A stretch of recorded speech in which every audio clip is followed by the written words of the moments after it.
On September 20th, 2010, I gave birth to a beautiful baby girl. I had just recently graduated high school, and while I had big plans to attend college, that came to a halt.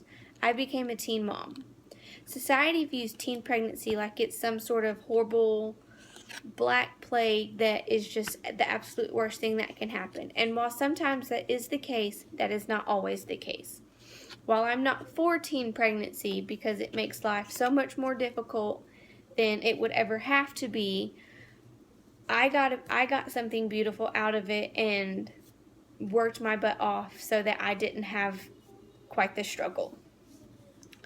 In 2011, according to the National Campaign to Prevent Teen and Unplanned Pregnancy, 51% of teen moms earned a high school diploma compared to the 89% of females that did not earn the high school diploma, or that did earn the high school diploma unpregnant.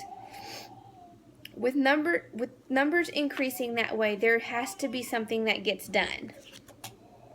Some schools now offer in-school daycare so that they can attend school while the moms, so they can attend daycare while the moms are still in school. Communication is key. You have to be able to communicate with kids as they become teenagers, young teenagers. You have to be able to prevent this before the damage is done. If not communicating with them, educate them on how to have safe sex, how to prevent themselves, how to go about things in the right way so that an unplanned pregnancy does not happen. In 2009, the U.S. Department of Health and Human Services reported that 46% of teen girls were sexually active. Only 13.3% of those used protection. Those numbers are extremely, extremely low. While everybody views pregnancy in their own manner, if you're going to choose to have sex before you're ready, you have to use protection. Otherwise, you become a parent, whether you're ready or not.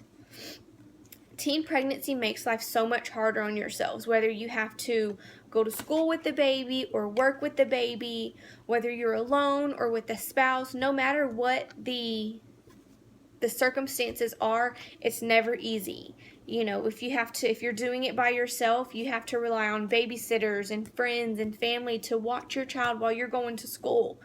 If you're working, it's the same thing. You have to be able to have a babysitter or somebody that can watch your child while you try and make a better life for yourself. And had you not become pregnant, that would not be as difficult. In 2002, the Christian Science Monitor said that 1.1 million American teen girls became pregnant. Less than 2% of those girls less than 2% of those girls gave their baby up for adoption, while half of them had abortions. Like teen pregnancy, everybody has their own opinions on pro-life and pro-choice. You know, that's one of those things that you're either for it or against it. There are many, many families, if you do your research, if you're ever in that situation, that would love to adopt that child. You know, many families are not allowed to, they are not able to conceive and would love to have a baby. Overall, there are many, many different ways that we can prevent this. We have to be able to talk to kids as they're entering their teenage years, not as they're exiting them as parents. We have to talk to them about the consequences of what happens in teen pregnancies.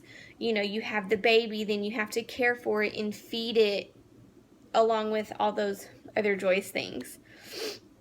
Educate them in the right way, whether it be condoms or abstinence or birth control, whatever the way that you educate them, make sure it's done.